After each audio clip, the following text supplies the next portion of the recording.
Saludamos al doctor Andrés Martínez, académico internacionalista, experto en Derecho Constitucional. Doctor Martínez, quisiera iniciar este diálogo tratando sobre una sentencia, una más de la Corte Constitucional, número 1788-24-EP-25, que le emitió el 17 de febrero, en la cual ordena que trabajadores de CENEL EP deben devolver una cifra de entre 70 a 114 millones de dólares por haber gozado de beneficios a los que no tenían derecho, que solamente pueden tener obreros amparados al Código de Trabajo. Quisiéramos saber qué connotaciones tiene este tema y además si es que es factible, es viable esta reparación para el Estado. Gusto saludarle, estimado Gustavo, y sobre todo creo que es un asunto que ha despertado no solo polémica, sino debate a nivel nacional, tanto en lo económico, en lo político y, por supuesto, en lo constitucional. Frente a esto, hay que recordar y poner antecedente a algunos temas, sobre todo qué pasó antes del 2008 con la Constitución. Se buscó precisamente eliminar todo tipo de privilegios para los funcionarios del sector público. Sin embargo, de la misma manera, en el año 2008 se abrió la puerta de que, entre otras cosas, se cree la posibilidad de crear estas famosas empresas públicas. La lógica de una empresa pública a nivel internacional es llevar las mejores prácticas, e insisto, las mejores prácticas de lo privado hacia el sector público. De tal suerte, las primeras empresas públicas que tuvimos en el Ecuador datan precisamente de la década de los 70. Sin embargo, con esta orgánica de empresas públicas a partir del año 2009, la intención que tuvo en su momento el legislador era generar, si usted quiere, una estructura que le permita ser mucho más efectiva, más alcanzar estándares de calidad, entre otras cosas. Y lo que se buscó de manera concreta en el régimen de los trabajadores era precisamente, abro comillas, generar un híbrido, es decir, no necesariamente estar simplemente a lo que establece el Código de Trabajo o simplemente a lo que establecía en su momento la LOCEP. De tal suerte, la posibilidad que tienen las empresas públicas es de desarrollar su propio estatuto, en este sentido, con la intención de que se regule y sobre todo vea la finalidad y sobre todo busque, insisto, ser muy eficiente. Sin embargo, en el caso que nos compete, lo que ocurrió al final del día, yo podría decir que en las primeras instancias, primera y segunda instancia, ocurrió algo que podríamos calificarlo como abuso del derecho. Es decir, la posibilidad de personas que efectivamente no formaban parte del ámbito del Código del Trabajo se pasen precisamente al mismo, simplemente con el propósito de generar mejores beneficios. Creo que la sentencia no busca en ningún momento irse en contra de los derechos colectivos y sobre todo de manera particular de los contratos colectivos que han tenido los trabajadores. Al contrario, yo creo que busca sincerar y sobre todo evitar los abusos que han venido existiendo. Dicho sea de paso, ya algunos años, algunos políticos, ministros, insistían en el hecho de que ciertas empresas públicas tenían una serie de beneficios que hacían que, por ejemplo, ganen sueldos mayores incluso que ministros de Estado o que presidentes de la República.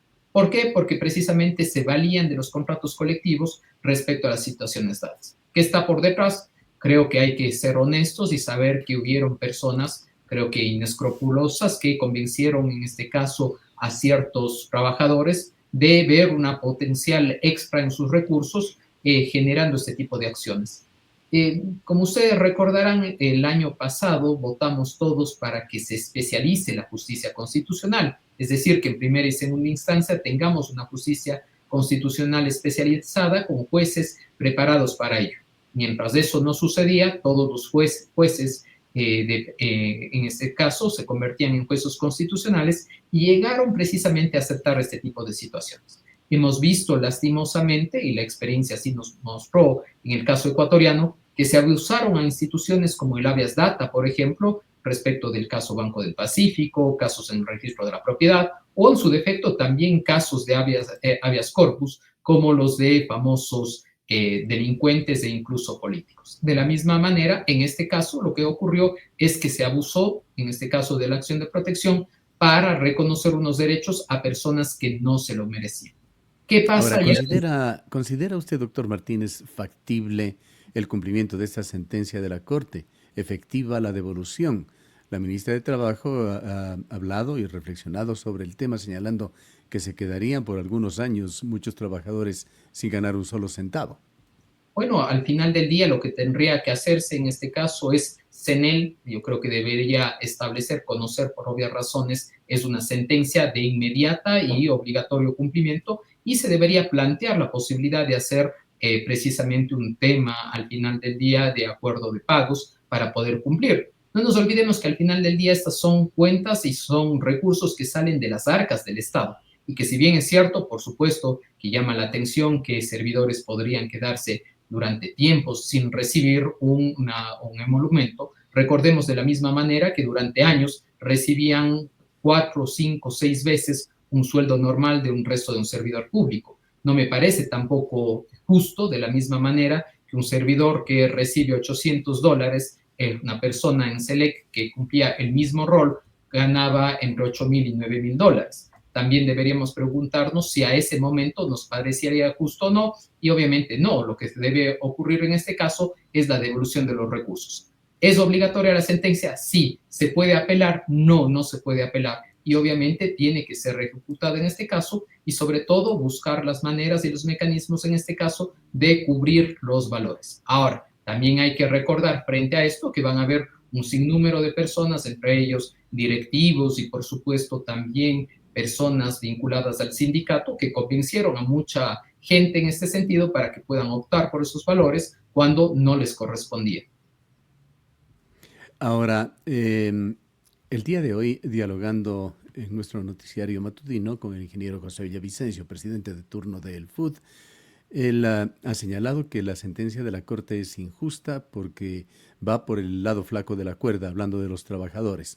Cuando hay otros coautores, decía el señor Villavicencio, ejecutivos de CENEL que permitieron que se tome la decisión, funcionarios públicos que estuvieron detrás de la decisión, jueces que sentenciaron. No se refirió, pero hay también allí un dirigente sindical conspicuo de la época del correísmo, el señor Richard Gómez, de quien la ministra de Trabajo dice que él engañó a los trabajadores. ¿Quiénes son responsables de que esto haya sucedido?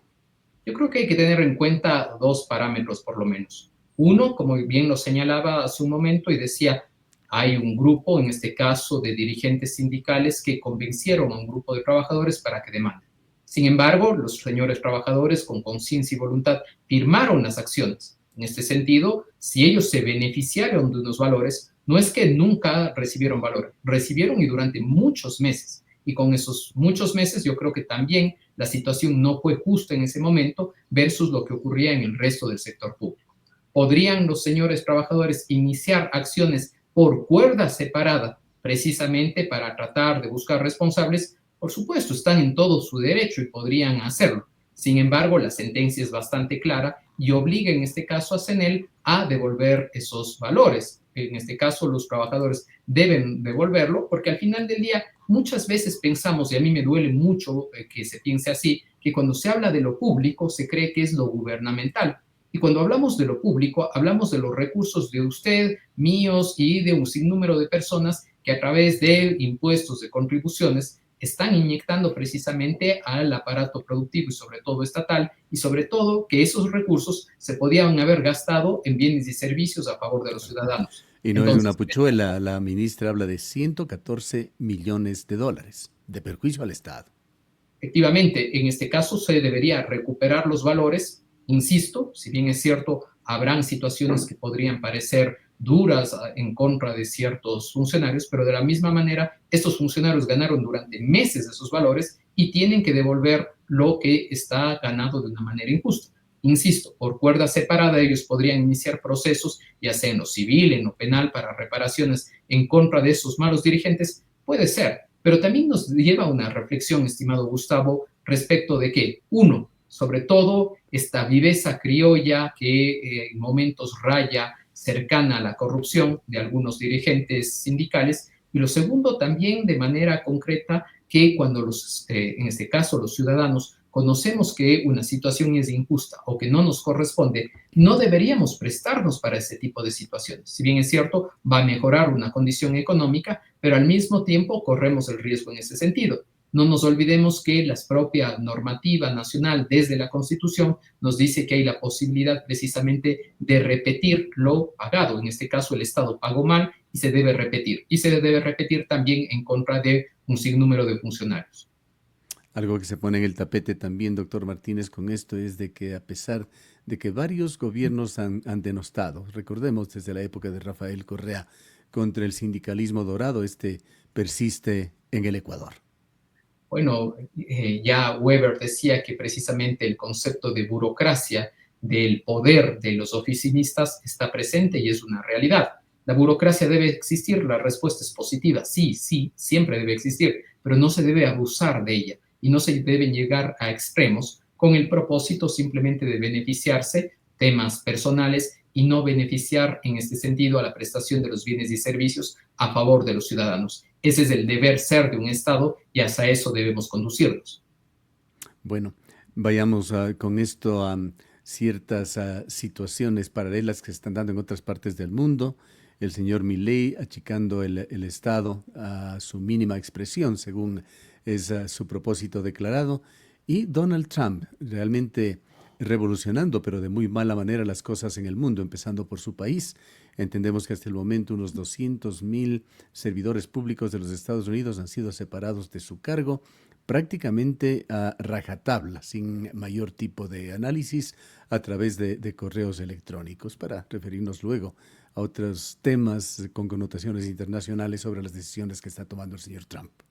En muchas ocasiones nos damos cuenta o pensamos que lo que ocurre en un estado no tiene un efecto en otro, y ahí podríamos bien hablar del famoso efecto mariposa. Y a propósito de lo que usted señala, estimado Gustavo, podríamos hablar del caso de USAID, la suspensión de USAID y, en teoría, la posibilidad de su cierre de una agencia de cooperación internacional muy importante. Si bien es cierto, perjudica a un sinnúmero, a miles de empleados en los Estados Unidos, pero de igual manera repercute en la cooperación internacional, por ejemplo, entre otros, en nuestra región.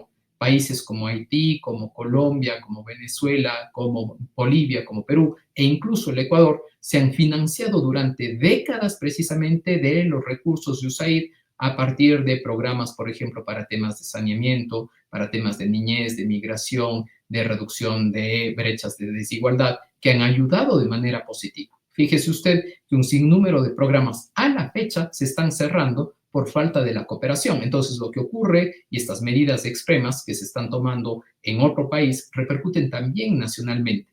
Y a propósito de esto, vale la pena señalar dos cuestiones. La primera, respecto al rol que juega, entre otros, precisamente el señor Musk, con un híbrido, con un cargo híbrido, porque no es un cargo técnicamente establecido dentro de la burocracia de los Estados Unidos, con el propósito, abro comillas, de generar una mejor eficiencia. Es un cargo que no existe, es un cargo creado para eso, y también el riesgo que se corre en ese sentido. No nos olvidemos que al final del día, él tiene, obviamente es un actor privado muy significativo, y sobre todo en el área de finanzas, en el tema de movilidad y en los temas de comunicación, y está accediendo a las principales bases de datos del gobierno de los Estados Unidos. Y cómo ese poder blando, que no necesariamente ha llegado vía democrática, porque nadie votó por el señor Musk, se viene a entrometer en ese sentido. Y el segundo, de manera concreta, es cómo al final del día las teorías de lo políticamente incorrecto vienen a reinar. Usted conoce que durante mucho tiempo se ha trabajado no solo en Estados Unidos, sino alrededor del mundo, en algunas políticas, por ejemplo, destinadas a evitar situaciones de desigualdad, a temas de incorporación, evitar discriminación, entre otras cosas, lo cual por parte de una agenda tanto de centro cuanto de derecha fue calificada de manera despectiva como woke o como una teoría progresista. Y eso dentro de las políticas de Estado, las políticas públicas a la fecha en Estados Unidos están siendo eliminadas. La pregunta es, ¿esto va a repercutir a nivel internacional? Y al parecer la respuesta es positiva, porque precisamente si se quiere buscar cooperación o dejar todavía vigentes algunos programas, serán siempre y cuando no se alineen a ese tipo de agendas. Agendas que me refiero, por ejemplo, de igualdad, agendas relativas a sostenibilidad, agendas relativas, por ejemplo, a migración. Entonces, en ese sentido, son muchas las cosas que pueden llegar a suceder y sobre todo a golpear dentro de, yo llego a calificarlo incluso, de un nuevo orden mundial. Hay preocupación por la acción que están tomando varios gobiernos, la mayoría de los casos gobiernos de derecha y de ultraderecha, así como lo que ha sucedido en Alemania en este fin de semana, se lo veía venir, pero el ascenso de la ultraderecha en este país, que tiene quizá los más duros récords en acciones de este tipo, tras el hitlerismo, vuelve a subir un partido de ultraderecha. La alternativa para Alemania, AfD, que se convirtió en la segunda fuerza política y la primera de oposición en ese país. ¿Qué es lo que está pasando en el mundo y cómo están interconectados estos polémicos gobiernos? Yo creo que lo primero que debemos analizar es que no se trata de una sorpresa. Es un fenómeno que en los últimos años ha ido creciendo y que se ha ido tomando, si usted quiere, se ha ido fortaleciendo a partir de, entre otros factores, los problemas económicos que se han generado. Las crisis económicas respecto del crecimiento, por ejemplo, de un Estado que ha atendido cierto tipo de políticas ha hecho que la extrema derecha se valga de sus desaciertos, de sus errores, para generar una agenda en el sentido de decir que por culpa de tomar esas políticas a veces progresistas de izquierda, las cosas van mal y que ellos son los que pueden solucionar. También han encontrado precisamente la forma de encontrar al culpable. La mejor forma de expiarse y sobre todo de tratar de buscar explicaciones es buscar o culpar al extranjero. Y los temas de inmigración precisamente están bastante fuertes en la agenda.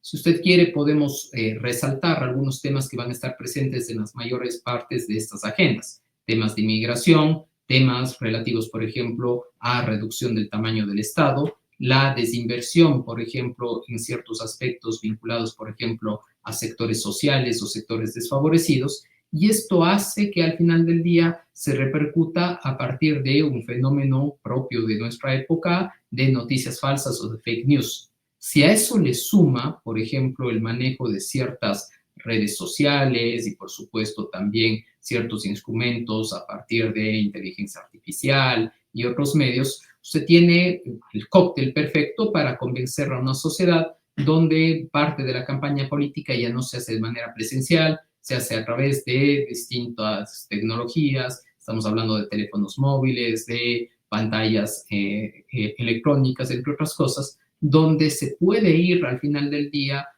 dando mensajes incluso de manera sistemática e incluso con una agenda específica a través de algoritmos.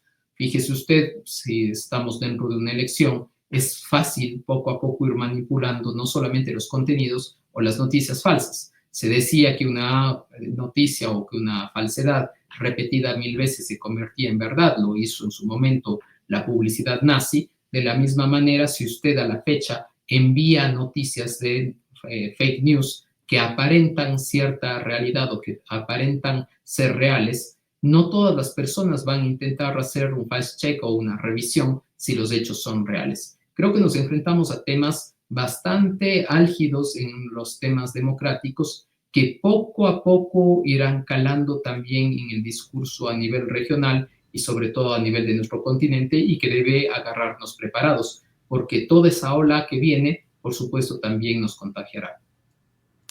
Finalicemos con un tema de actualidad que tiene que ver un poco con la política actual, con la campaña, esa solicitud del presidente de la República para que la Asamblea trate en el Pleno la posibilidad de que fuerzas militares extranjeras ingresen al país. El secretario de la Asamblea ha recordado al gobierno que para acuerdos de cooperación internacional no se requiere aprobación de la Asamblea, salvo que se toque algún artículo de la Constitución, y en ese caso debería intervenir la Corte Constitucional.